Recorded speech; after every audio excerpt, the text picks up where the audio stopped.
Shalom, salam sejahtera untuk kita semua. Ada berita baik yang saya akan sampaikan untuk saudara-saudara saat ini. Kita memuji Tuhan bahwa Dia mengendalikan dunia ini.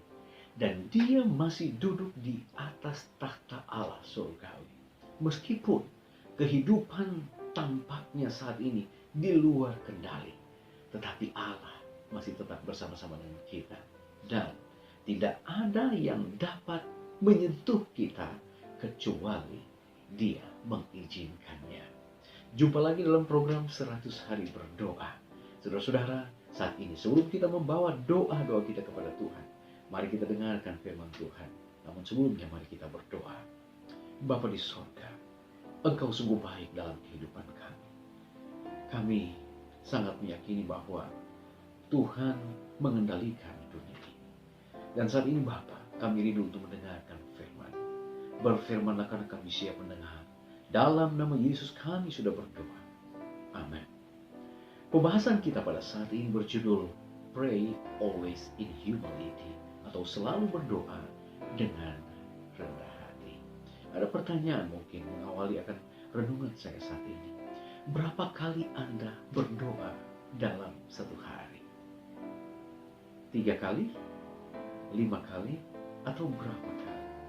Saudara, kalau mungkin Anda menggunakan doa hanya ketika Anda bangun pagi, kemudian Anda berdoa sebelum makan, berdoa sebelum bekerja, berdoa ketika Anda akan tidur, dan lain sebagainya.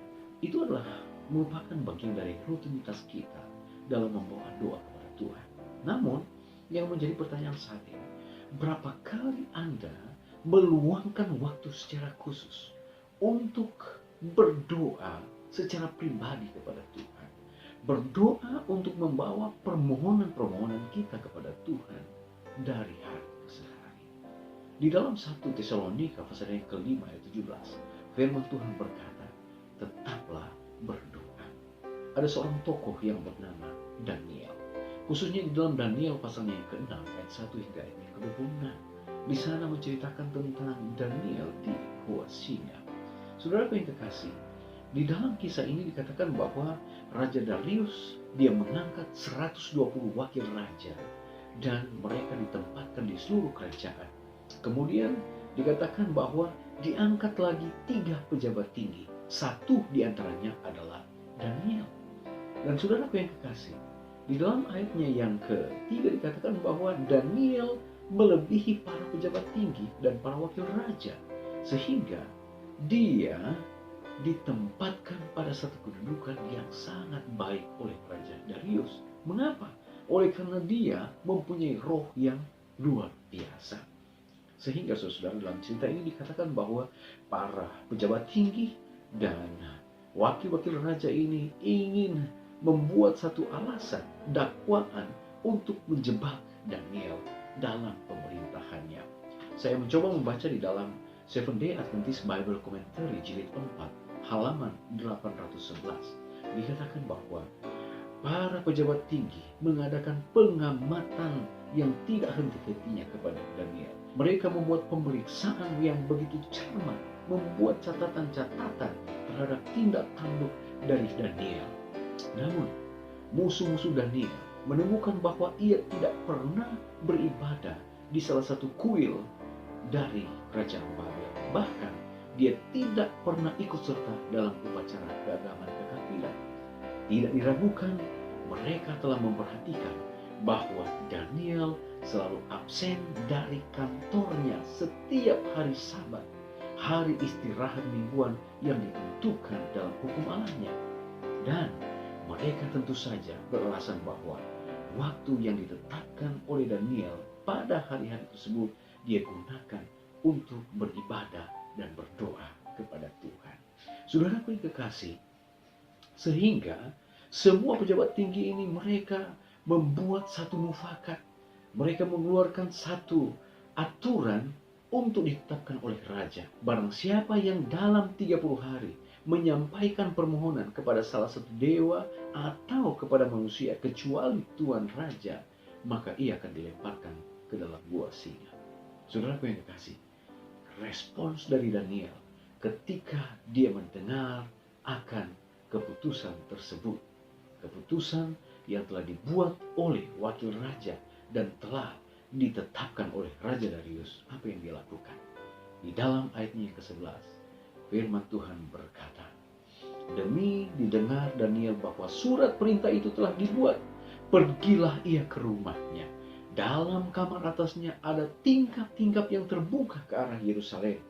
3 kali sehari ia bertelut, berdoa, serta memuji Allahnya seperti yang biasa dia lakukan. Di dalam Bible Commentary dikatakan bahwa berdoa 3 kali sehari adalah merupakan tradisi Yahudi pada saat itu, di mana mereka mengadakan persembahan doa 3 kali sehari, terjadi pada jam ke-3, ke-6, dan ke-9 dihitung sejak matahari terbit.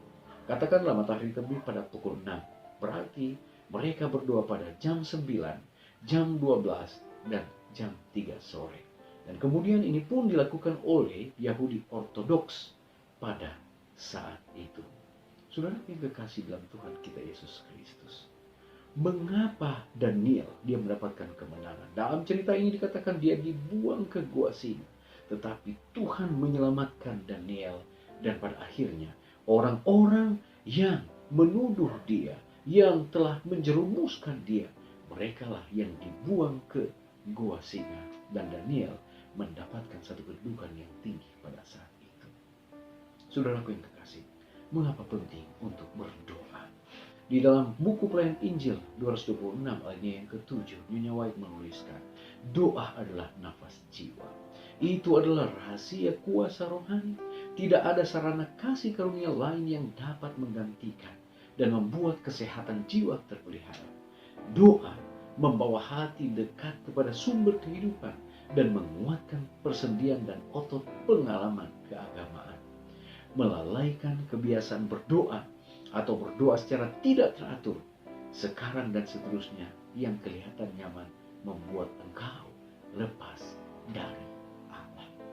Di dalam firman Tuhan, Mazmur pasal yang ke-9 ayat 9 sampai ke-12, demikianlah Tuhan adalah tempat perlindungan bagi orang-orang yang terinjak, tempat perlindungan pada waktu kesesakan. Orang yang mengenal namamu percaya kepadamu, sebab tidak kau tinggalkan orang yang mencari engkau, ya Tuhan. Bermazmurlah bagi Tuhan yang bersemayam di Sion, beritakanlah perbuatannya di antara bangsa-bangsa, sebab dia yang membalas penumpahan darah. Ingat kepada orang yang tertindas, teriak mereka, tidaklah dilupakannya. Saudara, perlu sekali bagi kita untuk selalu berdoa kepada Tuhan. Gunakan waktu khusus sebagaimana yang dilakukan oleh Daniel. Dia gunakan 3 kali sehari untuk berdoa, doa khusus kepada Tuhan. Saudara yang kekasih, satu kutipan yang terakhir di dalam That I May Know Him halaman 270. Di sana dituliskan seperti ini. Doa yang sungguh-sungguh yang disampaikan dari hati yang menyesal oleh seseorang yang ingin melakukan kehendak Tuannya lebih berharga di mata Allah daripada kefasihan berbicara. Agen manusia mungkin tidak memiliki suara di Dewan Legislatif. Ia mungkin tidak diizinkan untuk berunding di Senat atau memilih di Parlemen. Namun, ia memiliki akses kepada Allah. Raja segala raja membungkuk merendah untuk mendengarkan doa yang datang dari kerendahan hati dan dalam keadaan menyesal. Allah mendengar setiap doa yang dipersembahkan dengan dupa iman. Anak Allah yang paling lemah dapat memberikan pengaruh yang selaras dengan Dewan Sorga.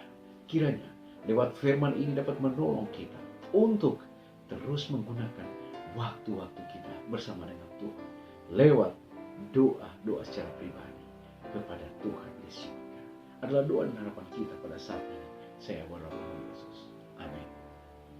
Baik saudara-saudara, kita akan berdoa kepada Tuhan dan ada 5 pokok doa yang saat ini kita akan bawakan kepada Tuhan. Yang pertama, kita berdoa secara khusus bagi mereka yang tidak memiliki suara untuk berjuang sendiri atau yang tidak mendapatkan bantuan yang mereka butuhkan selama krisis ini. Kita berdoa untuk anak-anak, orang tua yang rentan, bahkan ibu tunggal yang berjuang untuk bertahan hidup. Kita juga berdoa saat ini untuk para pengungsi yang berkemah di seluruh Eropa, di seluruh belahan dunia, agar mereka boleh memperoleh akan kebutuhan hidup mereka di pengungsian. Dan yang keempat, kita berdoa para misionaris yang saat ini berkumpul di tempat tugas mereka di berbagai belahan dunia. Dan yang terakhir, kita berdoa untuk kekuatan dan pemulihan bagi mereka yang telah pulih dari virus corona. Baik saudara, mari kita berdoa. Bapa di sorga, terima kasih Tuhan, oleh karena kami meyakini Engkau terus mengendalikan dunia ini. Kami bersyukur untuk firman Tuhan yang kami boleh renungkan, di mana kami diajak untuk selalu berdoa kepada Tuhan. Pengalaman Daniel kiranya boleh menjadi pengalaman kami. Kami boleh menggunakan waktu-waktu khusus untuk bertemu dengan Tuhan dalam keseharian kehidupan kami. Saat ini kami mau berdoa Tuhan untuk pokok-pokok doa hari ini, di mana kami mau berdoa Tuhan untuk mereka yang saat ini Tuhan dalam penderitaan, dalam situasi yang sulit ini, membutuhkan pertolongan Tuhan. Namun Bapa, mereka terhalang dengan berbagai hal. Biarlah campur tangan Tuhan akan datang kepada mereka untuk kiranya dapat memenuhi akan kebutuhan-kebutuhan mereka. Kami juga mau berdoa Tuhan untuk anak-anak, para lansia, orang-orang yang mudah untuk terjangkit dengan COVID-19 ini. Bahkan juga ibu Tuhan yang tentunya ya Bapak, mereka juga membutuhkan perlindungan Tuhan di situasi sulit ini. Tolonglah mereka Bapak, agar kiranya Tuhan akan menolong mereka mendapatkan kemenangan-kemenangan di saat situasi sulit seperti ini. Dan Bapa di sorga, kami juga mau berdoa saat ini, kiranya kuasa Tuhan akan terjadi bagi para pengungsi yang berada di benua Eropa, yang berada di Afrika, bahkan di seluruh dunia. Tolonglah mereka Bapa, dalam situasi krisis ini, mereka membutuhkan kebutuhan untuk makanan mereka. Mereka juga membutuhkan untuk kebutuhan kesehatan mereka. Tolonglah mereka Bapa. Biarlah kasih Tuhan akan menolong mereka, memberikan akan berkat-berkat lewat kasih Tuhan saja. Berdoa juga untuk para misionaris Tuhan yang saat ini sementara melayani di seluruh belahan dunia. Tolonglah mereka Bapak, agar mereka diberikan perlindungan Tuhan di tempat-tempat yang terpencil, di tempat-tempat yang sulit. Biarlah Tuhan kuasa-Mu akan menaungi mereka dan memenuhi juga akan kebutuhan-kebutuhan mereka. Bapa di sorga, kami mau berdoa saat ini Tuhan untuk mereka yang baru sembuh dari COVID-19. Biarlah pemulihan yang sempurna Tuhan akan berikan bagi mereka, sehingga mereka akan memperolehkan kesehatan dan kekuatan untuk kembali berkarya, melaksanakan akan aktivitas, bertemu dengan keluarga, terlebih boleh memuliakan nama Tuhan. Kami terus berdoa untuk bangsa dan negara yang kami cintai. Biarlah Tuhan akan selalu sertai. Pulihkan bangsa kami Bapa, dan kami boleh terlepas dari situasi sulit ini. Terpujilah Engkau ya Allah. Dengarlah doa kami. Ampuni dosa dan kesalahan kami. Dalam nama Yesus kami sudah berdoa. Amin. Baik saudara-saudara, acara kita telah selesai. Kasih Tuhan kiranya akan selalu menyertai kita semua. Sampai jumpa lagi pada besok hari. Shalom. Tuhan Yesus memberkati kita semua. Amin.